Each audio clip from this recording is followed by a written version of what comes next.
O deputado Gilvan da Federal, do PL, partido do Bolsonaro, acaba de ser indiciado pela Polícia Federal por ter chamado o Lula de corrupto. Sim, para o delegado do caso, o Gilvan da Federal queria atingir a honra do Lula e vai ser indiciado, vai a PGR, esse processo, que se depender da situação, pode mandar o caso para o Supremo Tribunal Federal. Agora, o que mais chamou atenção nesse caso foi quem pediu a situação. E aí mostra algumas falhas na legislação brasileira no tocante à escolha de ministros do Supremo Tribunal Federal.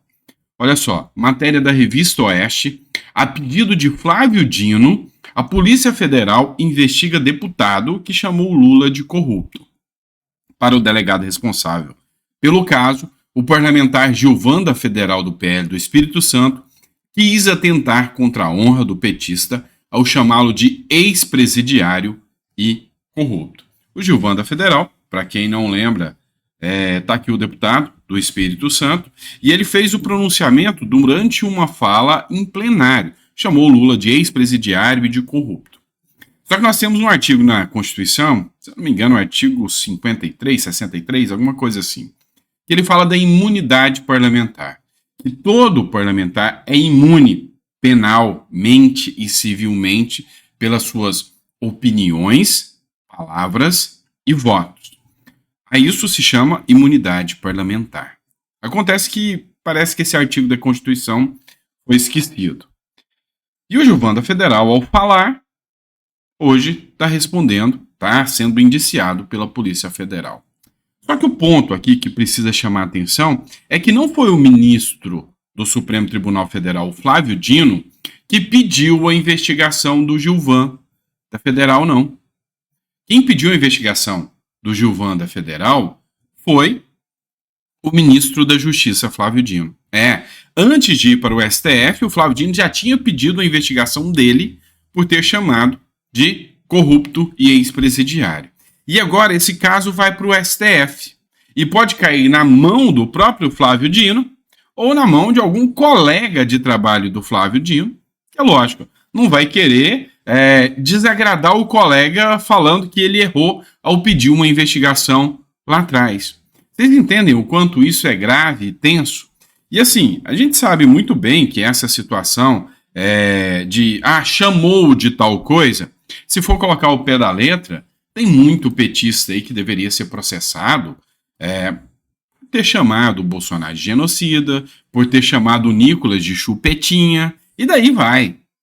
Então, assim, essa questão de processar, tentar prender alguém pelo que a pessoa falou, ela se torna uma arma seletiva demais. Eu vou prender aquele que falou de quem eu gosto. Agora, eu posso falar à vontade de quem eu não gosto.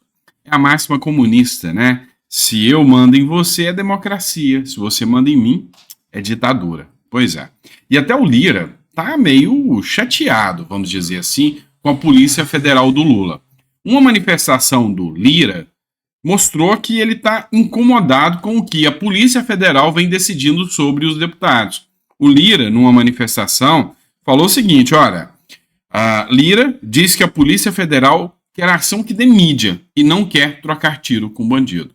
Até o Lira já reconheceu o quanto a Polícia Federal hoje está sendo emparelhada para ser utilizada para perseguição de opositores políticos. Se você for parar para olhar, quantos deputados do PT não deveriam estar sendo investigados por xingamentos a outras pessoas? E aqui eu não estou falando nem ao presidente, estou falando por xingamentos ao próprio cidadão comum. Porque um cidadão comum, ele não é nem um pouco menos importante do que o presidente nos termos da Constituição. A Constituição fala assim, todos são iguais perante a lei, sem distinção de qualquer natureza. Pois é, dá para perceber que esse artigo é bom, mas não é utilizado. Porque ministros do Supremo, deputados do PT, presidente do PT tem uma imunidade gigantesca para falar o que quer.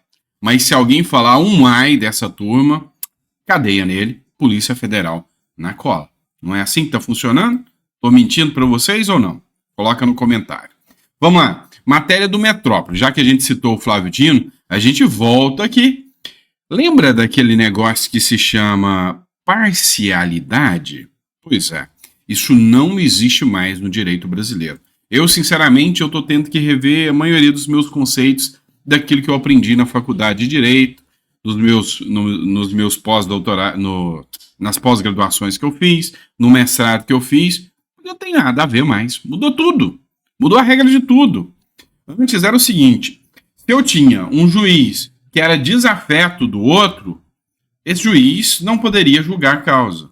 Se eu tinha um juiz que era vítima, ele não podia ser o juiz da causa. Se ele era parte, ele é impedido. Então, isso não acontece hoje. Flávio Dino e Bolsonaro são inimigos declarados, tanto do ponto de vista ideológico quanto político e até pessoal. Os dois não se dão. E olha só isso aqui. O Flávio Dino foi sorteado, o relator do processo do Bolsonaro. E qual o resultado? O esperado. Flávio Dino rejeitou o recurso de Bolsonaro contra multa por crítica a Lula. Pois é, não sei se vocês sabem, o Bolsonaro fez críticas ao Lula, falando que o Lula era vinculado ao Petrolão e Mensalão, e tomou 70 mil de multa. 70 mil. O ministro Flávio Dino, do Supremo Tribunal Federal, negou nesta quinta-feira, dia 21/3, o recurso de Jair Bolsonaro, que pedia para anular a decisão que condenou o ex-presidente a pagar 70 mil por publicação nas redes sociais com críticas a Luiz Inácio Lula da Silva durante a campanha nas eleições de 2022. Dino foi sorteado entre os ministros do STF como relator dos recursos. No documento, os advogados da campanha de Bolsonaro contestam a decisão de multa. Dino, no entanto, rejeitou o pedido por questões processuais. Para o ministro, a jurisprudência do Supremo impede a reavaliação de provas julgadas pelo TSE. Ou seja, deu um jeitinho de manter a condenação do Bolsonaro. Dino não poderia ter julgado este caso. Deveria ter se declarado parcial e suspeito para julgar o caso, mas não fez. E não adianta o advogado recorrer agora, falando que Dino é suspeito, porque tiveram mais de 200 pedidos de suspeição do Alexandre de Moraes, todos rejeitados pelo Supremo Tribunal Federal. Até a regra de escolha de ministros hoje já não é observada pelo Supremo Tribunal Federal. Em depoimento, a ministra Rosa Weber falou que escolheu o Alexandre de Moraes para julgar os casos do 8 de janeiro. Mas isso é um princípio do sorteio, da distribuição. Não foi observado. Todo o processo é nulo pela falta do devido processo legal. Não se escolhe o juiz que vai julgar, se sorteia. É um princípio básico do direito constitucional. Não foi observado. E também, você acha que vai ser uma parcialidade de um juiz que vai anular um processo no Brasil? Não, não vai. Então, assim, é só para escancarar um pouco como que as coisas são no Brasil. Bora lá. Outra pauta aqui que talvez vocês vão discordar de mim, tá? Silvinei Vasquez é denunciado por fraude na compra de blindados da Polícia Rodoviária Federal. Eu, por várias e várias vezes, defendi que a prisão do Silvinei Vasquez é algo teratológico, ou seja, algo monstruoso que viola por demais os princípios básicos do direito. É um verdadeiro tribunal de exceção. Não vejo justificativa alguma do Silvinei Vasquez estar preso por causa do 8 de janeiro. Aquilo é um absurdo. E depois também, pelo caso da possível interferência no processo eleitoral em 2022, que o próprio Alexandre de Moraes, em entrevista, falou que não existia. Não teve interferência no processo eleitoral. Com as blitz que aconteceram, e depois manda prender o cara. Isso aí eu sou totalmente contra. Mas, agora, o assunto já é outro, e eu acho que a polícia, nesse caso, tem que investigar sim. Silvinei Vasquez foi denunciado, mais uma vez agora por fraude na compra de blindados da Polícia Rodoviária Federal. O ex-diretor da Polícia Rodoviária Federal, Silvinei Vasquez, foi denunciado nesta quinta-feira pelo Ministério Público Federal do Rio de Janeiro por fraude em licitação na compra de blindados destinados ao uso da corporação. De acordo com informações obtidas pelo Correio, o órgão vê culpabilidade de Vasquez no processo fraudulento. As investigações apontam irregularidades em um dos contratos, que chega a 94 milhões de reais, e envolve a empresa Combat Armor Defense do Brasil Limitada. Os diretores da empresa tiveram a prisão solicitada pelo Ministério Público Federal na denúncia. Além da fraude, as diligências apuram os crimes de corrupção e formação de associação criminosa. A empresa Combat Armor tem matriz nos Estados Unidos e o proprietário da campanha, Daniel Berek, é apoiador do ex-presidente Donald Trump, candidato à presidência dos Estados Unidos. As investigações apontam irregularidades em um dos contratos, que chega a 94 milhões e envolve a empresa Combat Armor Defense do Brasil. Os diretores da empresa tiveram a prisão solicitada. Aqui meio que a matéria repetiu aqui. O que acontece? Segundo eles, há informações de que os preços foram superfaturados e fizeram uma jogada ali para que não houvesse concorrentes no pleito, para que aquele valor superfaturado fosse aceito. Qual que é o meu ponto de vista? Tem que ter investigação. Isso aqui são dados, base concreta, que precisa de investigação. Aí sim. Agora, o fato lá de, interferiu, Polícia Federal fez blitz, tem muito mais um caráter, político, do que um caráter realmente criminal ali, que a gente pode apurar como um caso de corrupção. Então, assim, quem dera voltasse aos tempos em que corruptos era preso, né? E se ficar confirmado que o Silvinei Vasquez realmente participou de uma fraude à licitação, não sou eu que vou falar que estão errados de prendê-lo. Mas, espero que, se acontecer com ele, todos os outros, inclusive ministros do Lula, que fizeram fraude à licitação e outras coisas aí, roubaram petrolão, mensalão e outras coisas, que sejam investigados, punidos também. Se bem que a gente sabe que não vai acontecer, a Lava Jato foi demonizada e foi pelo próprio Supremo Tribunal Federal. Vamos lá, outra matéria do Metrópolis para vocês, pessoal. É o seguinte, a Comissão de Segurança Pública ficou revoltada com o Lula. Me responde uma coisa aí. Você acha que a segurança pública está indo bem? Você acha que aqui no Brasil os policiais estão tendo reforços, armamentos, viaturas de qualidade para enfrentar o crime organizado? Se você não acha, saiba o que aconteceu. O Lula destinou apenas 1 milhão para a segurança pública, para a comissão, para que isso pudesse reverter em emendas, né? E aqui eu não estou falando daquelas emendas secretas, não. São emendas obrigatórias de relator para que eles pudessem aplicar isso na segurança pública. Acontece que 1 milhão não dá nem para começar. Imagina você distribuindo 1 milhão para os 27 estados. Vamos lá, você dá 30 mil para o estado de São Paulo, vai sobrar o quê? 2 mil, 5 mil para cada estado. O que o estado de Goiás vai fazer com 5 mil? O que o estado do Rio de Janeiro vai fazer com 5 mil reais? Vocês entenderam o tamanho do buraco aqui, que o negócio é complicado? Então, o que é a grande questão aqui? Recusaram, rejeitaram. Olha só aqui o trecho da matéria aqui. Eu tomei a seguinte decisão.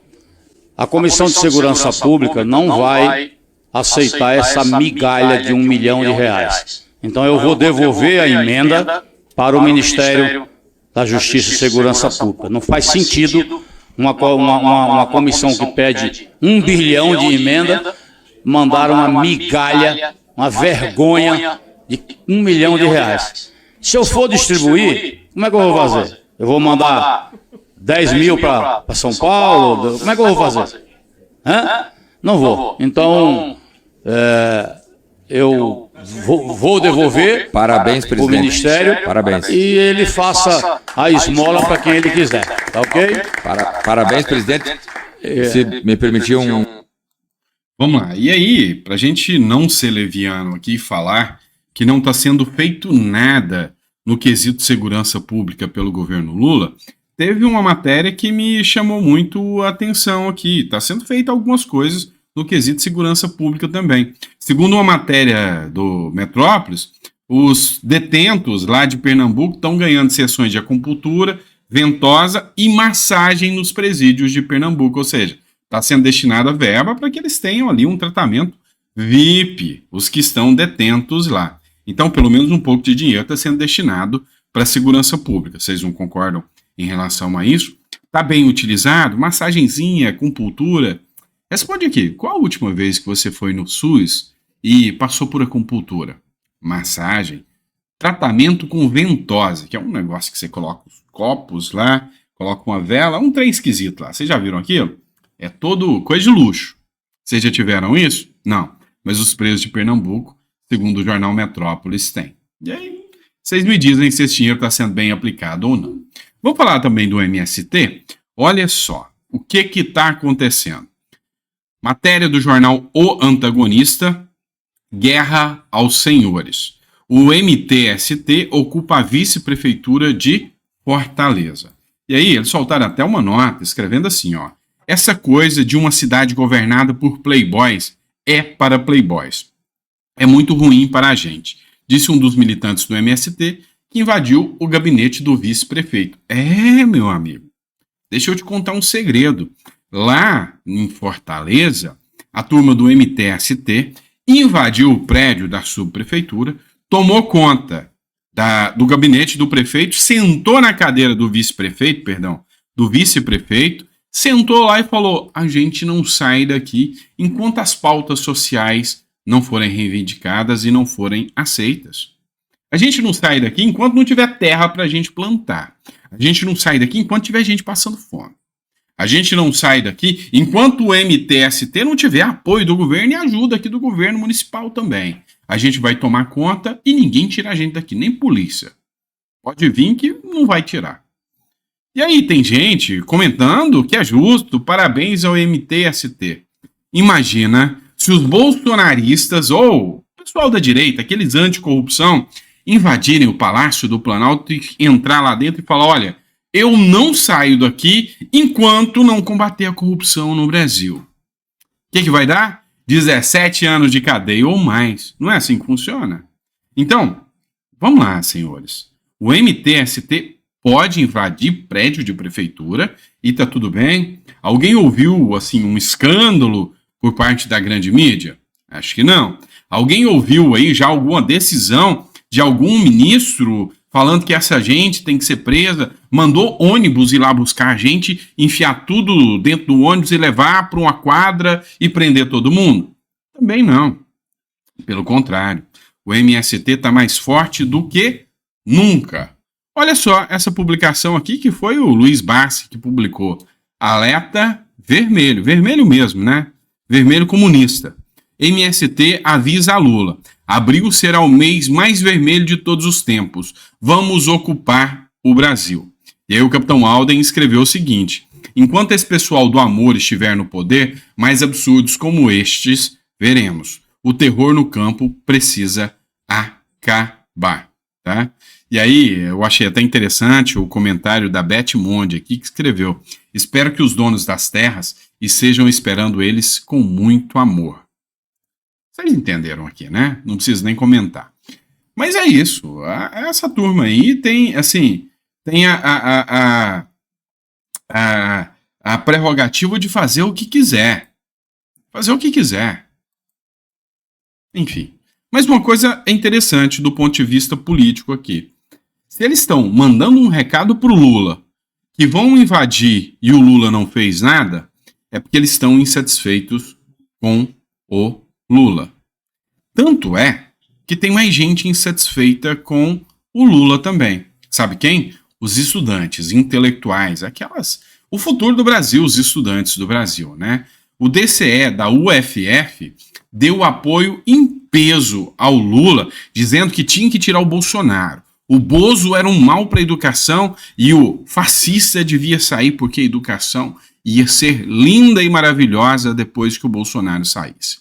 Só que hoje eles estão fazendo um pequeno vídeo aqui, inclusive criticando o atual presidente. Dá uma olhada só no vídeo. É greve porque é grave. As aulas começaram ontem e a reitoria não garantiu nenhuma forma de alimentação para os estudantes. A greve dos servidores do Sintuf estava declarada desde o dia 11 de março. Até ontem a reitoria podia arrumar meios para resolver a situação dos estudantes sem que colocasse uma relação de oposição com os trabalhadores. E o que essa greve dos servidores influencia na nossa vida? A nossa universidade está com 7 milhões em orçamento a menos e temos 8 milhões bloqueados de verba PNAD da assistência estudantil. Então, todo esse bloqueio e sem uma recomposição orçamentária, a nossa universidade corre risco de fechar. E os mais afetados somos nós, que estamos sem bolsa, sem passe livre, sem alimentação e sem direito de poder entrar e permanecer na universidade. E como a companheira falou, estamos com defasagem no orçamento e nada garante de que daqui a 2, 3, 5 meses ou um ano a UF não pare. Pessoal, é só impressão minha ou vocês também acharam que esse menino tá um pouquinho acelerado? Não abra mais. E por isso, próxima terça-feira, dia 26, no Bloco P, às 6 horas, iremos construir a Assembleia Estudantil. Chame seus centros acadêmicos, se mobilize para tal, vamos debater e pautar as lutas estudantis e a greve na UF. É o estudante junto com o trabalhador. Pessoal, eu deixo a minha risada aqui com todo respeito. Mas vamos lá, vamos pensar aqui numa situação prática. Você, pai de família, trabalha, cuida dos seus filhos. Você ia querer seus filhos estudando, se formando com essa turma, se tornando igual. Porque não sei se você sabe, você é o reflexo das 10 pessoas que você mais anda. E se você anda com essa turma aí, desses meninos, desses estudantes, seu filho vai ficar desse jeitinho. E aí, já pensou do seu filho chegando desse jeito? Vai ser orgulho do papai, não vai? Se for um papai comuna, vai ficar feliz demais, né? Pois é, esse é o grande ponto. Nem eles estão satisfeitos. Nem eles estão satisfeitos. E por que eu digo isso? Dá uma olhada nessa matéria do Terra Brasil Notícias.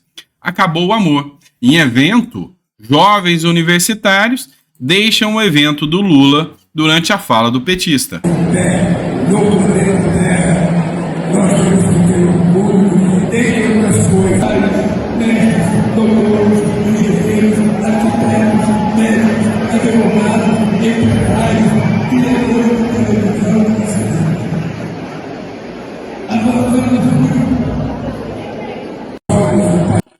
Pois é, vocês viram aqui que muitos estudantes que estavam assistindo o evento do Lula deixaram o local antes mesmo do término do evento ali que o Lula estava falando. Então, assim, o que a gente começa a perceber? Do ponto de vista amplo da política de apoio populacional, o Lula ele tem dificuldade de lotar um ginásio, mas o cara é presidente da República. O cara é o presidente da República.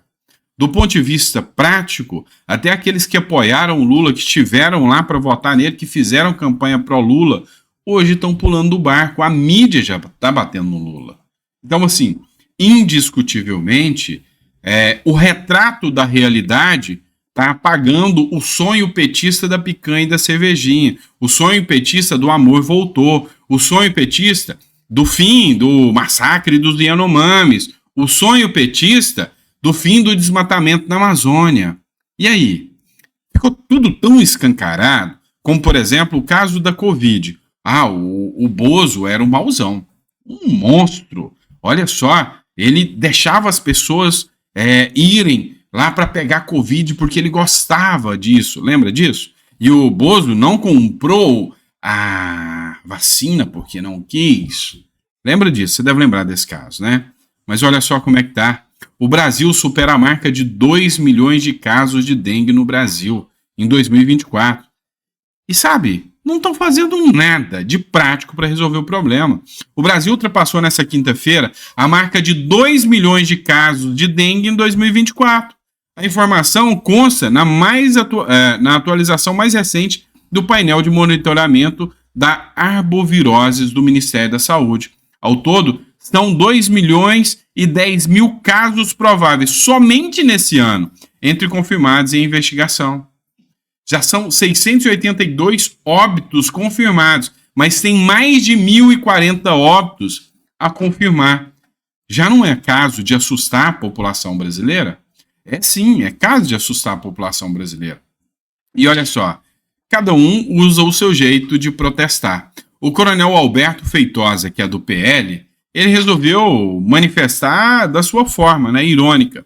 Deputado de Pernambuco leva mosquito do presidente Lula ao plenário. E olha só, coronel Alberto Feitosa declara que o chefe do executivo abandonou prefeitos e governadores no combate à doença.